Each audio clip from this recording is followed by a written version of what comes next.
ভারতীয় র্যাপার বাদশার সঙ্গে পাকিস্তানি অভিনেত্রী হানিয়া আমিরের প্রেম এখন ওপেন সিক্রেট। তাদের প্রেম নিয়ে যখন সর্বমহলে চলছে চর্চা, ঠিক তখনই এই জুটির নতুন ভিডিও সামাজিক মাধ্যমে ভাইরাল, আর তা নিয়ে শোরগোল নেটিজেনদের মাঝে। বিস্তারিত ডেস্ক রিপোর্টে। সম্প্রতি বাদশার কনসার্টে অংশ নিয়েছিলেন হানিয়া আমির। এরপর তিনি তার ইনস্টাগ্রাম স্টোরিতে ইভেন্টের একটি ক্লিপ পোস্ট করেন। সেখানে দেখা যায় হানিয়াকে জড়িয়ে ধরে রেখেছেন বাদশা। ক্লিপটিতে দেখা যাচ্ছে হানিয়া ও বাদশা হাত জোড় করে একে অপরকে অভিবাদন জানাচ্ছেন। এরপর বাদশা হানিয়ার কাছে এসে তাকে বাহু জোড়ে আগলে নেন। মঞ্চে যাওয়ার আগে বাদশা সমবেত জনতার উদ্দেশ্যে বলেন, হানিয়ার জন্য একটু আওয়াজ করুন। এদিকে নিজেদের সম্পর্ককে আপাতত বন্ধুত্বের নাম দিয়েছেন দুজন। ক্লিপটিতে পাক সুন্দরী হানিয়াকে ধূসর শার্ট এবং ট্রাউজারে দেখা গেছে। বাদশার পরনে ছিল টি শার্ট ও প্যান্ট।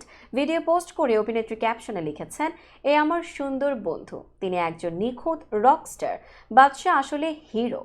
নিজের ইনস্টাগ্রাম স্টোরিতে এটি পুনরায় শেয়ার করে বাদশা লিখেছেন, সবাই জানে আসল রকস্টার কে। কনসার্টটি দুবাই অনুষ্ঠিত হয়েছে বলে কিছু ভক্ত দাবি করলেও তাদের মধ্যে কয়েকজন দাবি করেছেন যে এটি কানাডায় অনুষ্ঠিত হয়েছিল। বাদশা এবং হানিয়া বেশ কিছুদিন ধরেই প্রেম করছেন বলে গুঞ্জন। বিশেষ করে দুবাইয়ে দেখা হলে তারা প্রায়ই ইনস্টাগ্রামে ছবি ও ভিডিও শেয়ার করেন। হানিয়া তার সামাজিক মাধ্যমে বাদশাকে নিয়ে হরহামেশাই পোস্ট করে থাকেন।